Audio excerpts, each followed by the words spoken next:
ரத்து செய்யப்படுகிறது. இனிமேல் அதனுடைய எந்த நிபந்தனைகளையும் ஈரான் கவனத்தில் கொள்ளாது, நடைமுறைப்படுத்தாது என்பதை இன்றைக்கு அபிஷியலி ஈரான் அறிவித்து விட்டது. ஆரம்பத்தில் இருந்து நீங்க உடன்படிக்கையை மீறுறீங்க, நாங்களும் மீறுவோம், நாங்க அட்டாக் பண்ணுவோம், இது மாதிரியான செய்திகளை தான் ஈரான் சொல்லிக்கிட்டே இருந்தாங்க. ஆனா இன்னைக்கு காரிபாதி வெளியிட்டிருக்கக்கூடிய அறிவிப்பு பிரகாரம் அபிஷியலாகவே MOU கேன்சல் செய்யப்படுகிறது. நெத்தன்யாகு வருகிற போது நெத்தன்யாகுவை மீண்டும் கைது செய்வாரா இந்த ஜஹரான் மம்தானி என்கிற கேள்விகள் எழுகிற போது, பாலஸ்தீன அப்பாவிகள் தங்கியிருக்கக்கூடிய, அவர்களை அடைத்து வைத்து சித்திரவதை செய்யப்படக்கூடிய இஸ்ரேலுடைய சிறைகளை சுற்றி அகழிகள் தோண்டப்பட்டு அதற்குள் மனிதர்களை வேட்டையாடுகிற மிக டேஞ்சரான முதலைகளை போட வேண்டும், crocodiles ஃபுல்லா நிறைக்கணும் அப்படிங்கிற ஒரு திட்டத்தை கொண்டு வந்திருந்தாரு.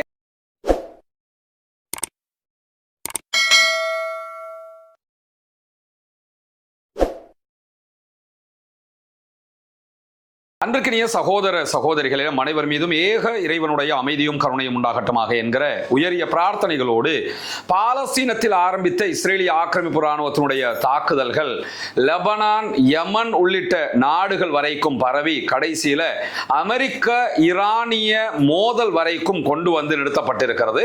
தற்போது மீண்டும் அமெரிக்காவும் ஈரானும் பாரிய பதிலடி தாக்குதல்களை ஒன்றுக்கு ஒன்று கொடுத்து கொண்டிருக்கக்கூடிய சூழல்ல இன்றைக்கு காலை முதலாக அமெரிக்கா 2 தடவைகள் ஈரான் மீது தாக்குதல்களை நடத்தி இருக்கிறார். அதே நேரம் 2 சுற்று தாக்குதல்களாக அவை நடைபெற்றிருக்கிறது. அதே போன்று ஈரானும் மத்திய கிழக்கில் இருக்கக்கூடிய அரபு நாடுகள் மீது 3 சுற்று தாக்குதல்களை இதுவரைக்கும் நடத்தி இருக்கிறது என்கிற செய்திகள் வெளியாகி இருக்கிறது. முன்னதாக நம்ம தனியான ஒரு வீடியோ வெளியிட்டிருந்தோம்.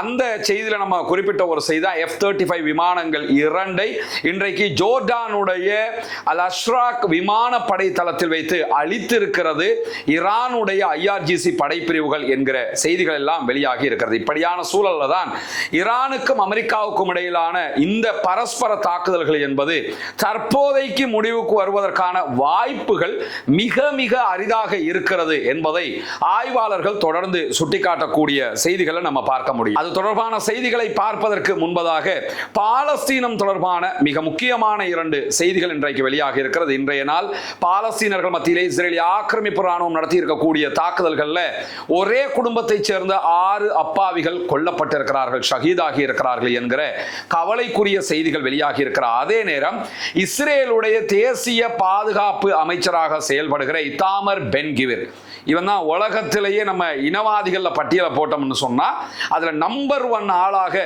இந்த ஆளு தான் வருவாரு. அது மட்டுமல்லாம கொஞ்சம் கூட மனிதநேயம் மருந்துக்கும் இல்லாத ஒரு நபராக இவரை நம்ம பார்க்க முடியும். காரணம் என்னன்னா, பாலஸ்தீன அப்பாவிகளுடைய இடத்தை அபகரித்து இஸ்ரேல் என்ற ஒரு நாட்டை உருவாக்கினது மட்டுமல்லாம பாலஸ்தீனத்தில் வாழக்கூடிய மனிதர்களை மனிதர்களாக ஒரு துளியும் மதிக்காதவர்களில் இவன்தான் முதன்மை நபராக இருக்க முடியும். அப்படிப்பட்ட ஒரு ஆளுதான் இந்த இத்தாமர் பென் கிவிர் என்கிற இஸ்ரேலுடைய தேசிய பாதுகாப்பு அமைச்சர்.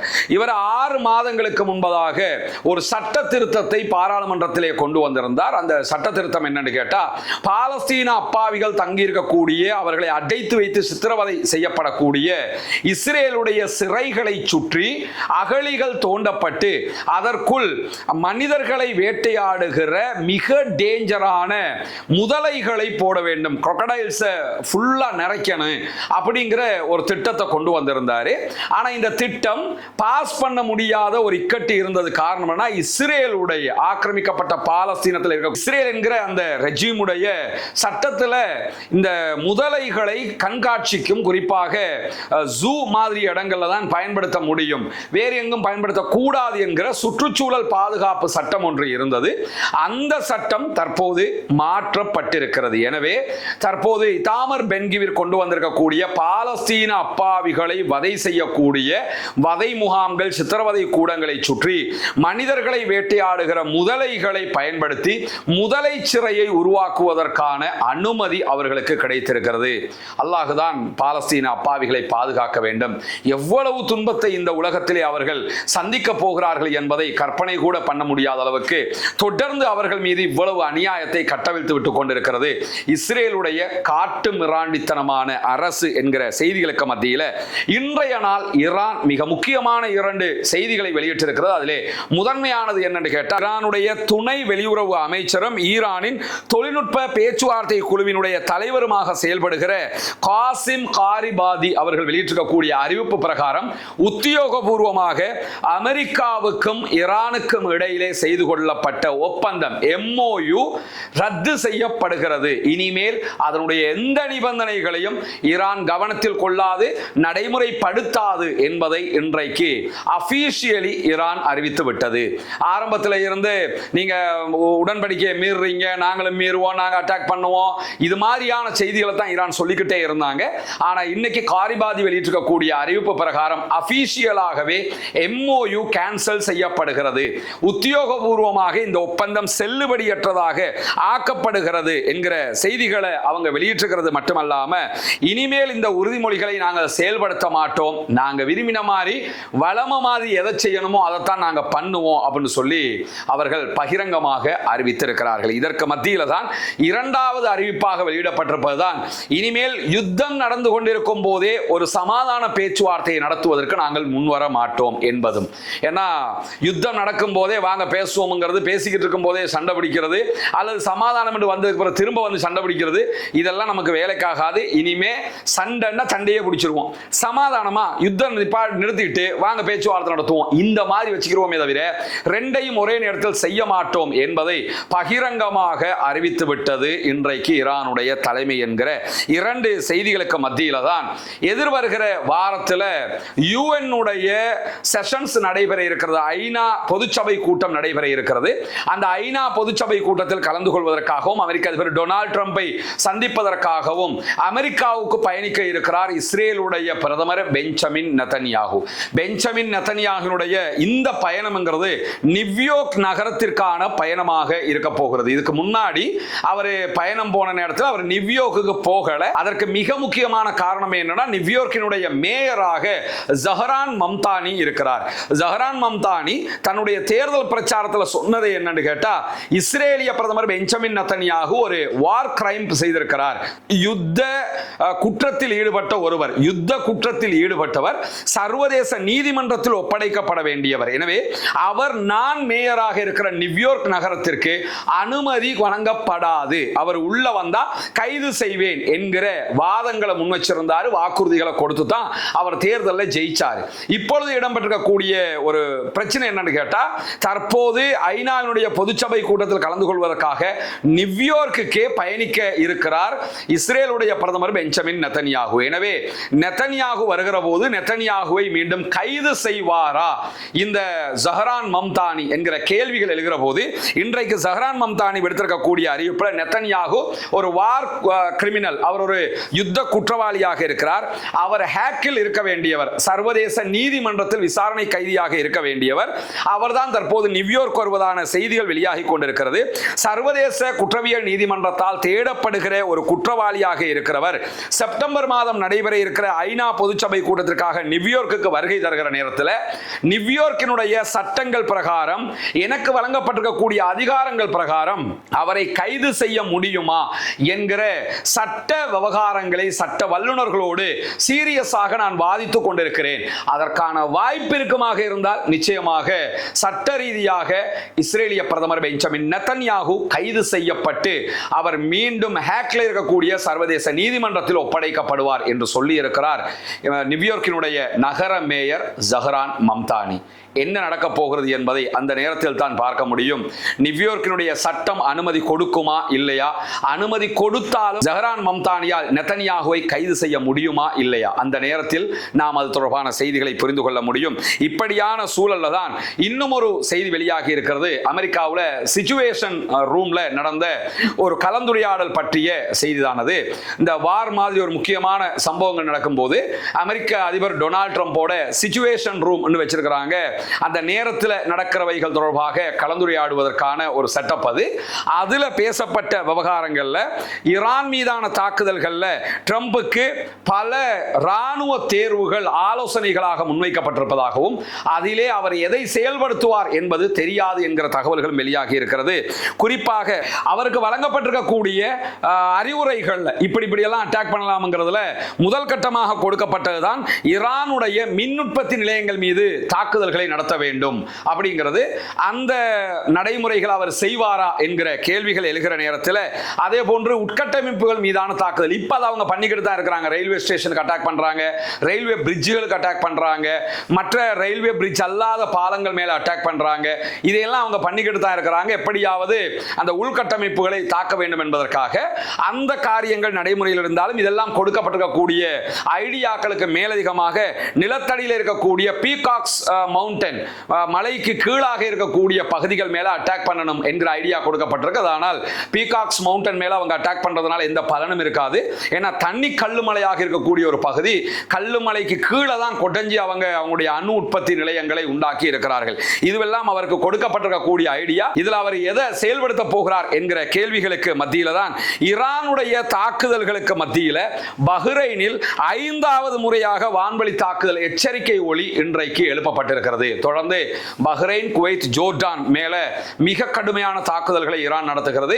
இந்த வாட்டி நீங்க கவனிச்சு பார்த்தீங்கன்னா சவுதி அரேபியா மேல எந்த அட்டாக்கும் பண்ணல, யுஏஇ மேல இதுவரைக்கும் எந்த அட்டாக்கையும் பண்ணல. யுஏஇ சவுதி அரேபியாவுடைய கப்பல்கள் மேல ஈரான் அட்டாக் பண்ணியிருக்கிறாங்க ஹார்முஸ்ல. அது தவிர நேரடியாக சவுதி மேலேயோ யுஏஇ மேலேயோ இதுவரைக்கும் ஈரான் தாக்குதல் நடத்தவில்லை. அதுக்கு சில காரணங்கள் இருக்கிறது.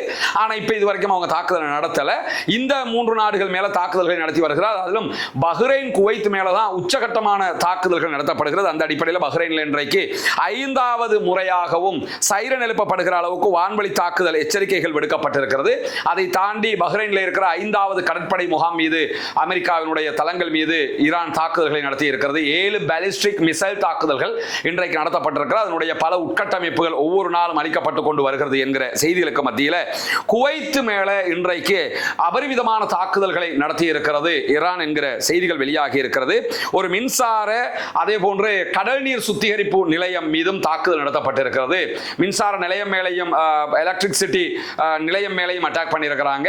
கடல் நீரை நன்னீராக்குகிற நிலையம் மீதும் அட்டாக் பண்ணியிருக்கிறாங்க. குவைத்தை பொறுத்தவரையில் நமக்கு தெரியும், குவைத், சவுதி, துபாய் இந்த எந்த நாடா இருந்தாலும் இங்க இயற்கையாக நதி வளங்கள் கிடையாது, நீர் வளங்கள் கிடையாது. நதிகள் ஓடுறது நம்ம நாடுகள் மாதிரி, நம்ம நாட்டில் மகாவலி கங்கை, அந்த கங்கை, இந்த கங்கைன்னு வேண்டிய அளவுக்கு இருக்குது.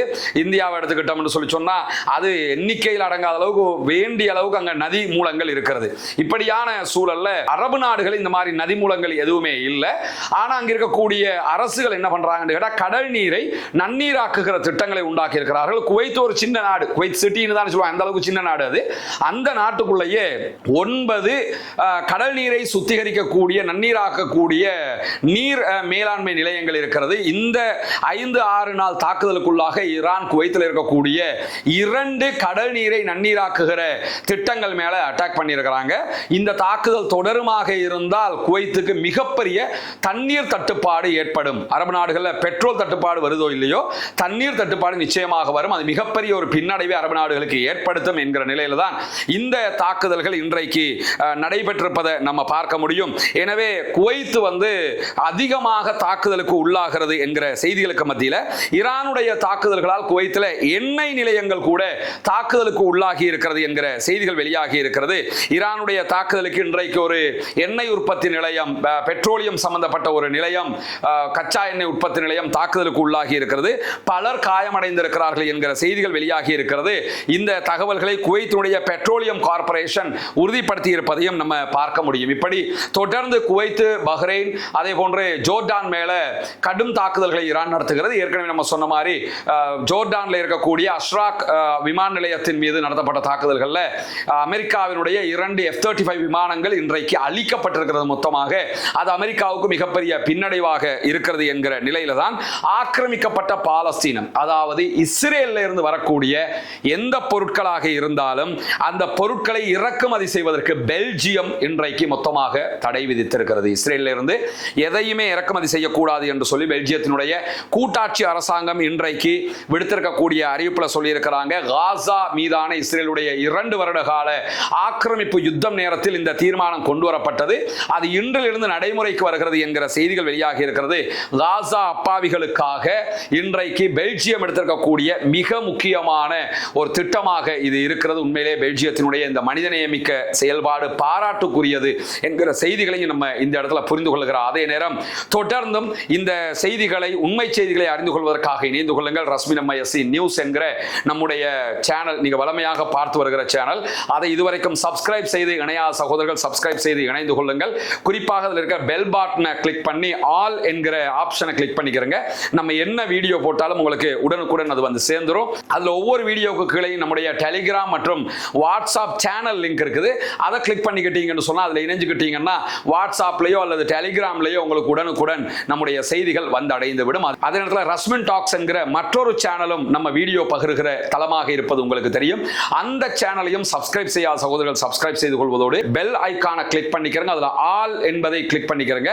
அதிலும் உங்களுக்கு வர வேண்டிய எல்லா வீடியோக்களும் உடனுக்குடன் வந்து அடைந்து விடும். ஆக்கிரமிப்புகள் ஓய வேண்டும், ஆக்கிரமிப்பாளர்களும் ஓய வேண்டும் என்கிற உயரிய பிரார்த்தனைகளோடு ஆக்கிரமிப்பாளர்களுக்கு எதிராக தொடர்ந்தும் ஜனநாயக ரீதியாக குரல் எழுப்புவோமாக. வாஹ்ரத் அவ்வானா அல்ஹம்துலில்லாஹி ரப்பில் ஆலமீன்.